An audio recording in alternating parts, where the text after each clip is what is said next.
오늘 하나님의 말씀은 창세기 8장 10절부터 20절까지 말씀입니다. 창세기 8장 10절부터 20절까지 우리 한 절씩 교독하도록 하겠습니다. 노아는 이레를 더 기다리다가 그 비둘기를 다시 방주에서 내보냈다. 비둘기는 저녁 때가 되어서 그에게로 되돌아왔는데 비둘기가 금방 딴 올리브 잎을 부리에 물고 있었으므로 노아는 땅 위에서 물이 빠진 것을 알았다. 노아는 다시 이레를 더 기다리다가 그 비둘기를 내보냈다. 그러나 이번에는 그 비둘기가 그에게로 다시 돌아오지 않았다. 603살 되는 해 첫째 달 여름날 땅 위에서 물이 다 말랐다. 노아가 방 뚜껑을 열고 바깥을 내다보니 땅바닥이 말라 있었다. 둘째 달 곧 그 달 21의 날에 땅이 다시 말랐다. 하나님이 노아에게 너는 내 아내와 아들들과 며느리들을 데리고 방주에서 나가거라. 내가 데리고 있는 살과 피를 진 모든 생물들 곧 새와 집짐승과 땅 위에서 기어다니는 모든 길짐승을 데리고 나가거라. 그래서 그것들이 땅에서 생육하고 번성하게 하여라. 노아는 아들들과 아내와 며느리들을 데리고 나왔다. 모든 짐승, 모든 길짐승, 모든 새, 땅 위를 기어다니는 모든 것도 그 종류대로 바깥으로 나왔다. 함께 읽겠습니다. 노아는 주님 앞에 제단을 쌓고 모든 정결한 집 짐승과 정결한 셋 가운데서 제물을 제단 위에 번제물로 바쳤다. 아멘. 오늘은 방주에서 나가거라 말씀하실 때까지라는 제목으로 말씀을 전하도록 하겠습니다. 지난번에 말씀드렸던 것처럼 노아 당시의 홍수는 인간 이성을 넘어서는 사건으로 인간의 경험이나 상식 또 지식을 초월하는 그런 사건이었습니다. 하나님께서 노아에게 그렇게 큰 방주를 만들라고 하신 것부터 상식적으로 이해가 가지 않는 일이었습니다. 노아가 이 말씀에 순종하여 이 방주를 만든 일 역시 상식적으로 이해가 안 되는 일이었습니다. 노아가 가족뿐만 아니라 수많은 동물들을 방주 안으로 데리고 들어간 것 역시 상식적으로 말도 안 되는 일이었습니다. 그런데 이렇게 상식적으로, 이성적으로, 경험적, 과학적으로 그 어떤 것으로도 이해되지 않는 일들이 하나님께서 말씀하신 그대로 다 이루어졌습니다. 말씀에 순종하는 것은 그것이 다 이해되기 때문에 하는 것이 아닙니다. 믿음과 순종은 우리의 경험과 지식 또 이성과 상식을 초월하는 것입니다. 지난번 설교 때 마지막으로 인용하여서 강조했던 말씀이 바로 4절 말씀인데요. 이제 이래가 지나면 내가 40일 동안 밤낮으로 땅에 비를 내려서 내가 만든 생물을 땅 위에서 모두 없앨 것이다. 이제 이래가 지나면 이라고 말씀하셨기 때문에 노아는 아마도 이 이래 동안에 사람들에게 하나님의 말씀을 전하고 방주로 들어올 것을 아마 전했을 것입니다. 그러나 그의 말을 듣고 방주로 들어간 사람은 노아의 가족뿐이었습니다. 오늘 본문을 보면 결국 방주 안에 들어간 노아와 가족은 대홍수 속에서도 살아남게 됩니다. 오늘 설교는 이렇게 방주 안에 들어간 이후에 그 이후의 삶에 초점이 맞춰져 있습니다. 오늘 본문 말씀을 통해서 하나님께서 우리에게 주시는 메시지가 무엇일지 살펴보도록 하겠습니다. 제가 이 창세기 말씀을 쭉 전하고 있는데 창세기에 참 아주 깊은 그런 오늘 우리에게 주시는 그런 교훈의 말씀들이 있습니다. 과거 오래전의 그런 이야기나 또 뭐 신화적인 이야기가 아니라 살아있는 말씀으로 우리에게 여러 가지 이제 도전을 주는 그런 말씀들이 있는데 오늘도 성령님께서 저와 여러분의 영안을 활짝 열어주셔서 그 성령님께서 주시는 음성을 바로 들을 수 있도록 깨달아 알 수 있도록 함께 하실 줄 믿습니다. 자, 먼저 방주 안에 들어갈 뿐만 아니라 방주 안에서 살아가는 이런 장면이 나오는데 우리 같이 읽습니다. 방주 안에 살다. 시작. 방주 안에서 살다. 자, 7장 17절 말씀을 보면 땅 위에서는 홍수가 얼마 동안 계속됐습니까? 40일 동안 물이 불어나서 방주가 땅에서 높이 떠오를 정도가 되었습니다. 상상할 수 없는 정말 대홍수였습니다. 이제 물이 불어나서 5달 동안이나 온 땅을 뒤덮고 있다고 말씀하고 있는데 7장 24절에 보면 물이 계속 불어나서 150일 동안이나 땅을 뒤덮었다. 150일이면 우리 30일씩 하면 한 5개월 정도 되지 않습니까? 그 오랜 기간 동안 땅을 뒤덮고 있었습니다. 이제 물이 이렇게 계속 불어나고 또 모든 높은 산들이 물에 다 잠길 뿐만 아니라 물이 그 산들을 덮고도 15자나 더 높이 더 불어났다고 말씀하고 있습니다. 정말 엄청난 그런 대홍수입니다. 방주는 물이 불어나는 것에 따라서 이리저리 정처 없이 떠다녔을 것입니다.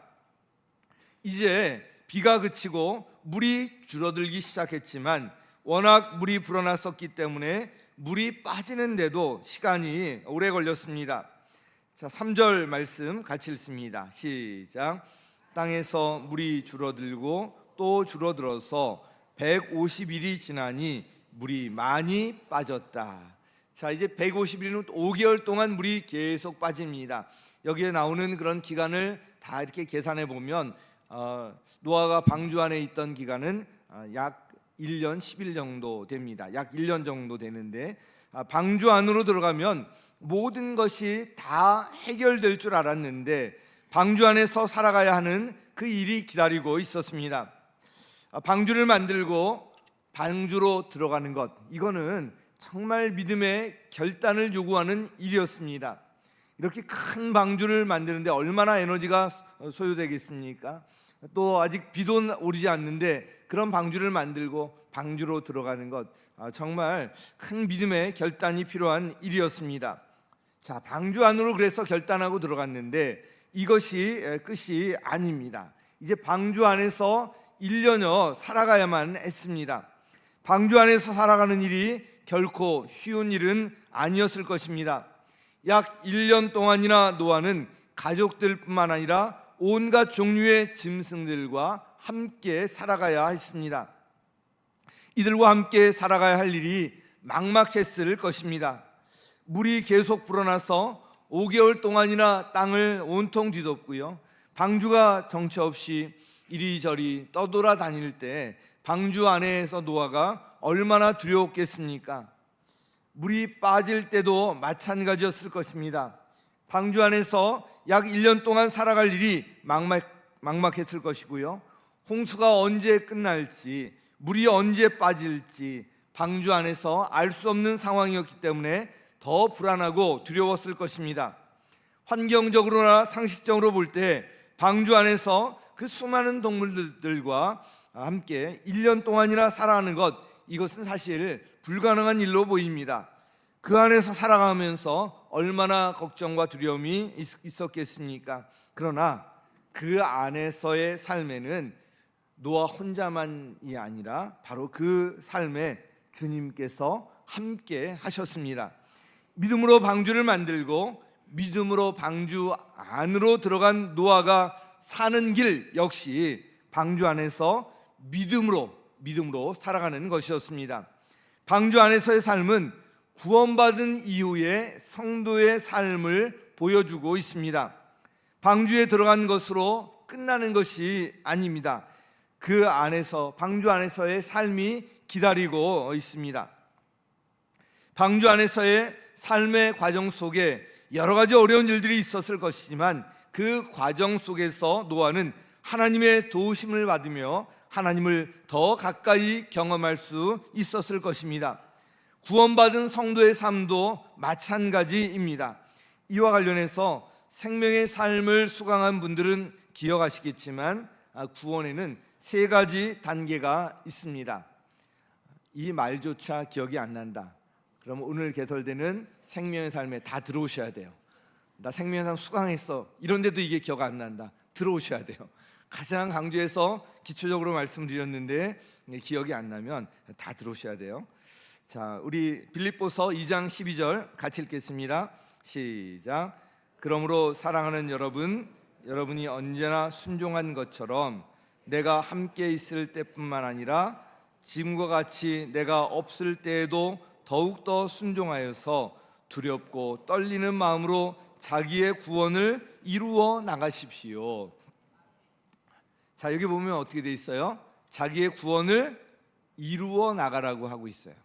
진행형이잖아요.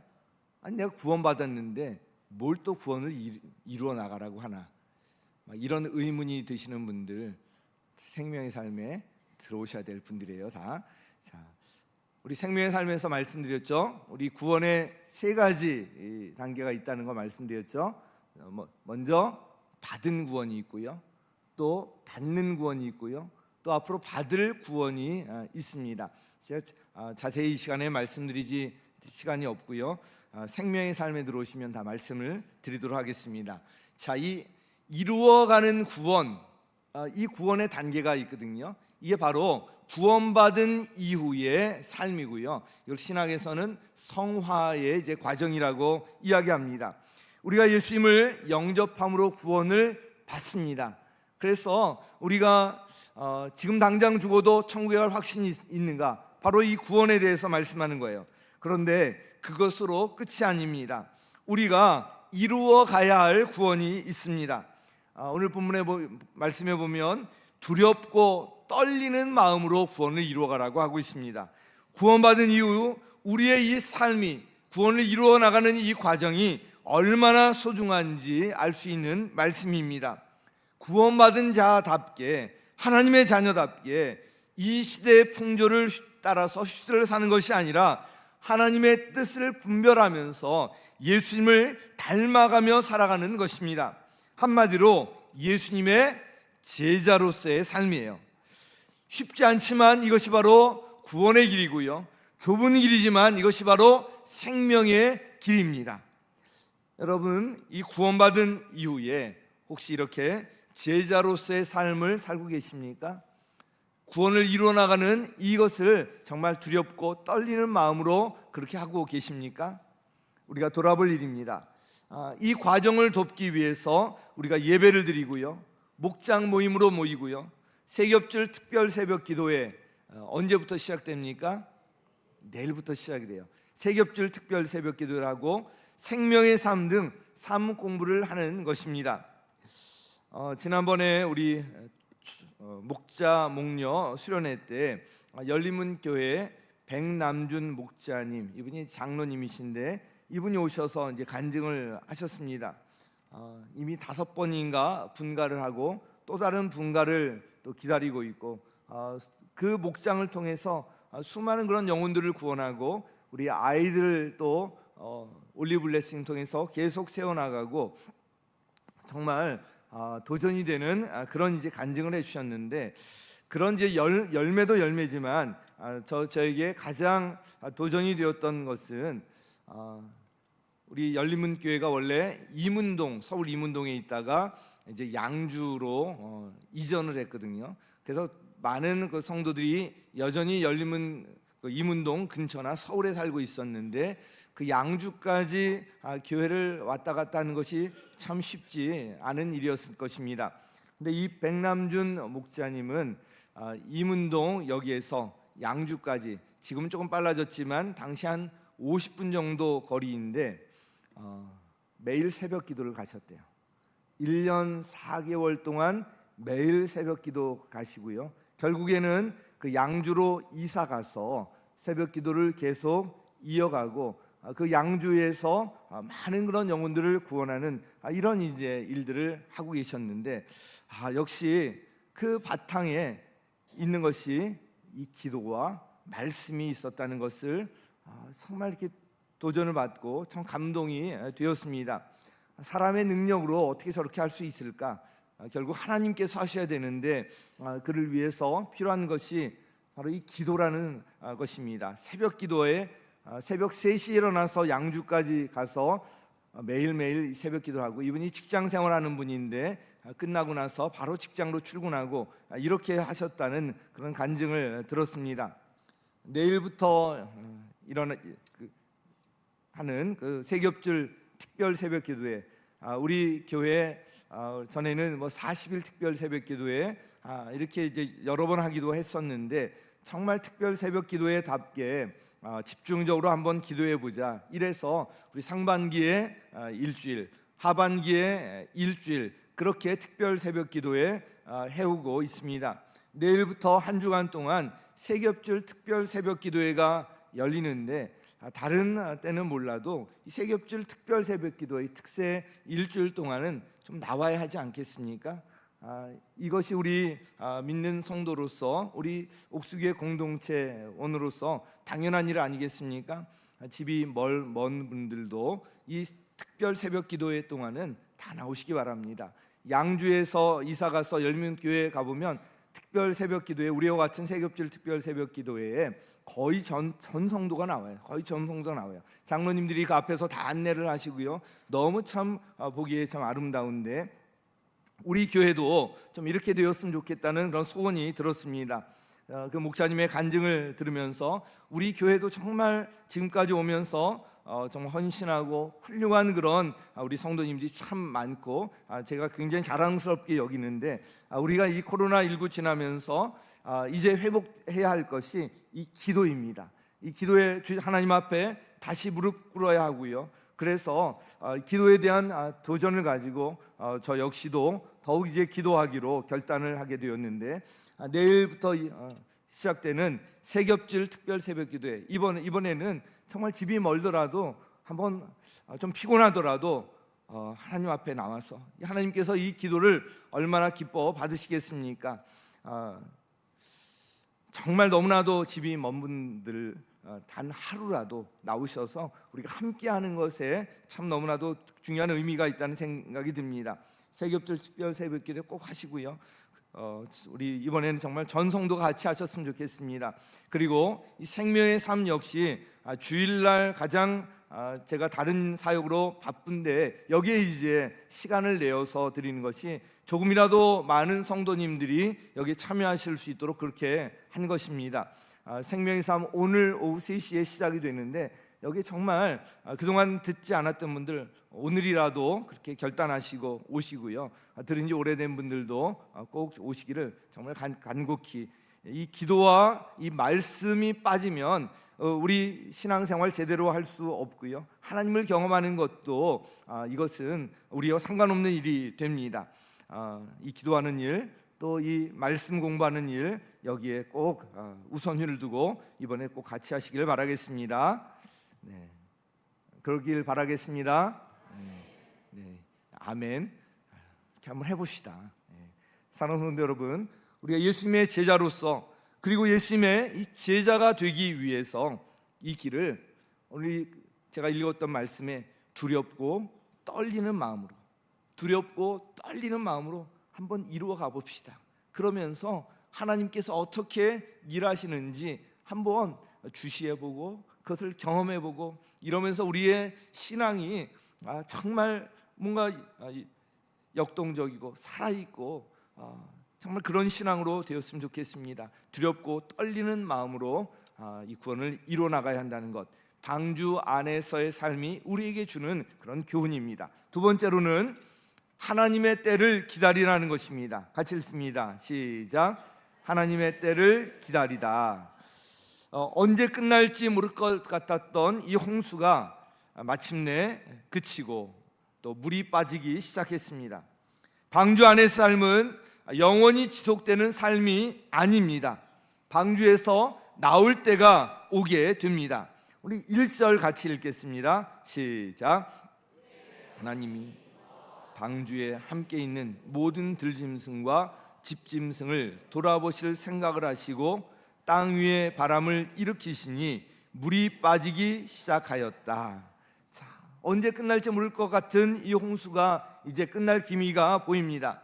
여기서 핵심이 바로 하나님께서 돌아보실 생각을 하셨다는 것입니다.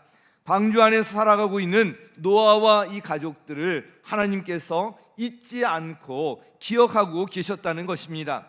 하나님께서 돌아볼 생각을 하셨다는 것은 하나님께서 개입하시고 해결해 주시겠다는 것입니다. 하나님께서 이 자리에 이 예배에 참여하고 있는 여러분 한 분 한 분을 돌아보시고 기억하고 계시는 줄 믿습니다.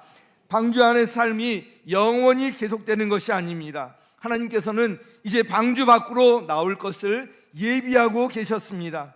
비가 그쳤다, 물이 빠지기 시작했다, 이것이 신호입니다.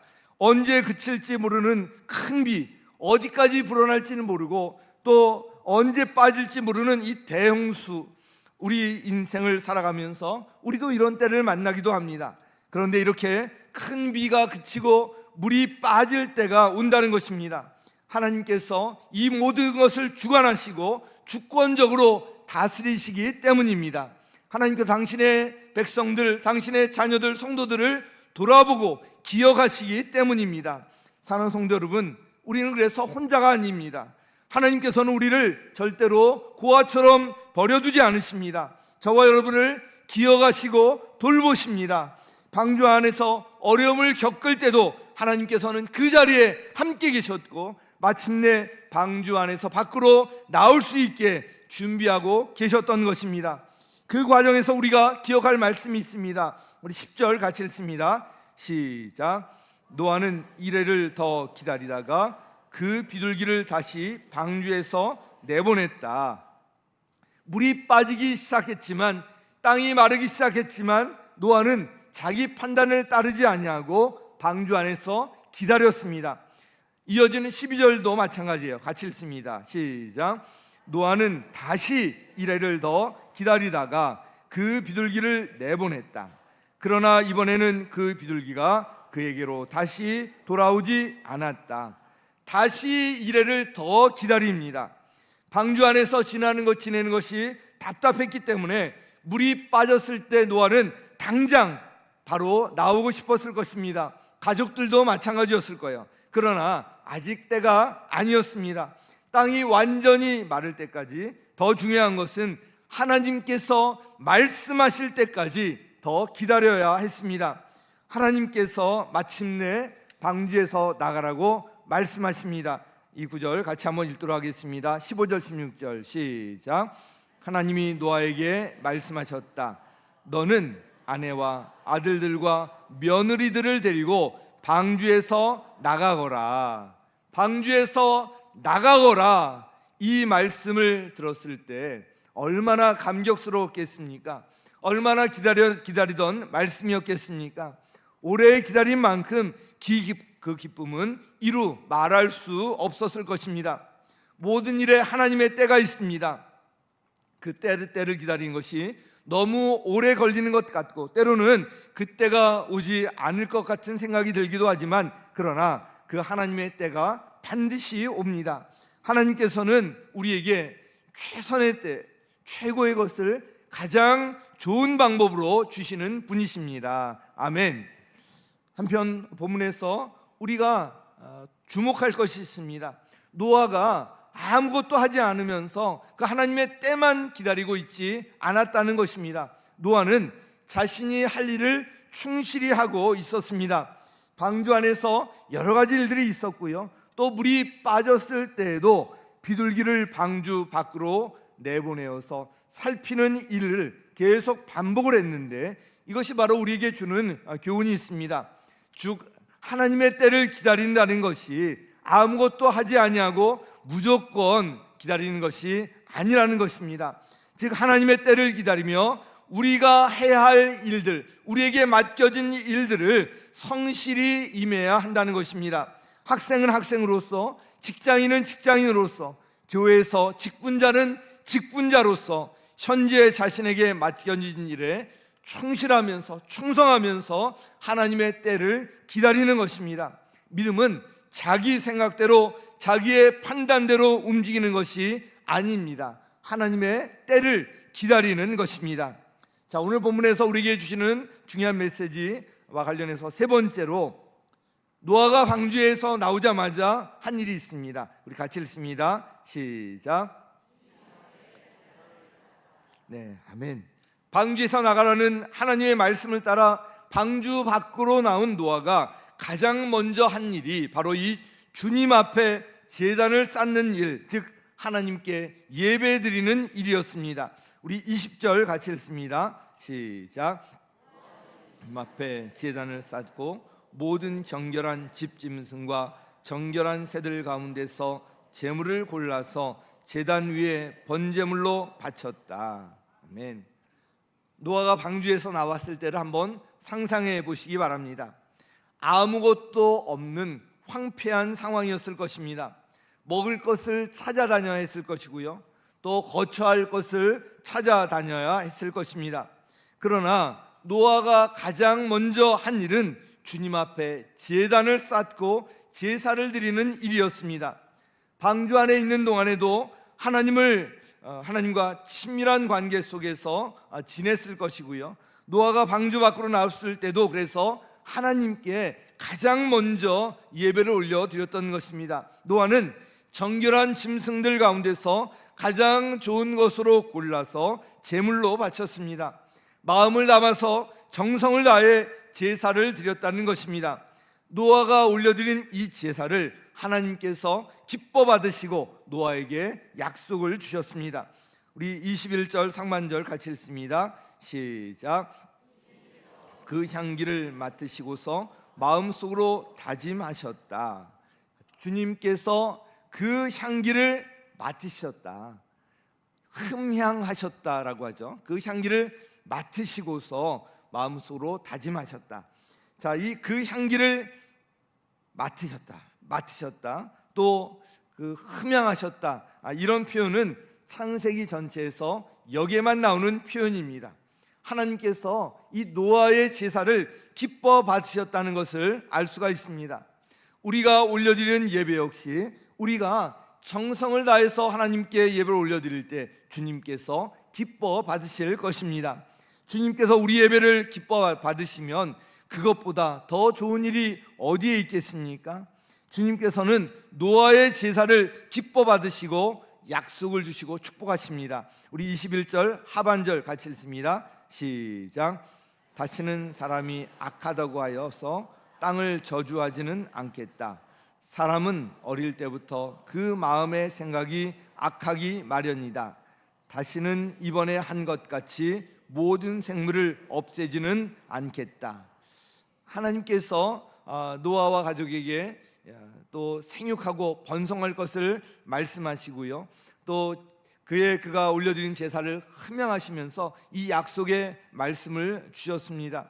다시는 사람이 악하다고 하여서 땅을 저주하지 않겠다. 사람은 어릴 때부터 그 마음의 생각이 악하기 마련이다. 자, 여기에서 우리가 한 가지 기억할 것이 있습니다. 홍수 심판에도 불구하고 사람의 마음의 생각이 여전히 악하다는 것입니다. 즉 아담과 하와의 범죄 이후에 홍수 심판에도 불구하고 죄의 문제가 해결되지 않았다는 것입니다. 죄의 문제는 예수 그리스도 안에서만 해결될 수 있습니다. 하나님의 아들이신 거룩하신 예수님께서 이 땅에 오셔서 십자가를 지신 이유가 바로 여기에 있습니다. 근본적인 죄의 문제는 예수 그리스도 외에는 해결할 길이 없고요, 오직 예수 그리스도 안에서만 해결될 수 있다는 것을 믿으시기 바랍니다. 오늘 방주에서 나가거라 하실 때까지라는 제목으로 몇 가지 말씀을 드렸습니다. 좀 마무리하도록 하겠습니다. 오늘 이 말씀 중에 하나라도 마음에 부딪히는 것, 한 단어라도 붙드시기 바랍니다. 첫 번째로 방주에 들어가서 방주 안에서 사는 삶이 기다리고 있었습니다. 방주 안으로 들어가는 것이 믿음의 결단을 요구하였듯이 방주 안에서의 삶 역시 믿음이 필요했습니다. 예수님을 영접함으로 구원받지만 구원받은 이후에도 방주 안에서의 삶, 즉 이루어가는 구원의 과정이 있습니다. 그 길이 비록 좁은 길이지만 우리에게 바로 생명의 길입니다. 혹시 방주 밖의 삶을 기웃거리지는 않았는지 우리 자신을 돌아볼 필요가 있겠습니다. 두 번째로 하나님의 때가 있다는 것입니다. 비가 그쳤지만 노아는 자기 판단대로 하지 아니하고 방주 안에서 계속 기다렸습니다. 하나님께서 말씀하실 때까지 답답하지만 기다렸습니다. 모든 일에 바로 하나님의 때가 있습니다. 하나님의 때를 기다린다는 것이 아무것도 하지 않고 기다린다는 것이 아닙니다. 물론 우리가 기도해야 하지만 이와 아울러서 우리에게 맡겨진 일에 성실히 임해야 한다는 것, 이것을 기억하시기 바랍니다. 그러다 보면 하나님께서 최선의 때에 최고의 것을 가장 좋은 방법으로 주실 것입니다. 마지막 세 번째로 노아가 방주 밖에 나오고 가장 먼저 한 일이 주님 앞에 제단을 쌓은 일이었습니다. 바로 이 우선순위에 관한 것인데요, 노아가 방주 밖으로 나와서 가장 먼저 한 일이 바로 이 일이었습니다. 예배가 우리의 삶의 중심이고 우선순위가 되어야 한다는 것을 알 수가 있습니다. 아울러 이 홍수 심판에도 불구하고 죄의 문제는 여전히 해결되지 않았고요, 죄의 문제는 예수 그리스도 안에서만 해결될 수 있다는 것 꼭 기억하시기 바랍니다.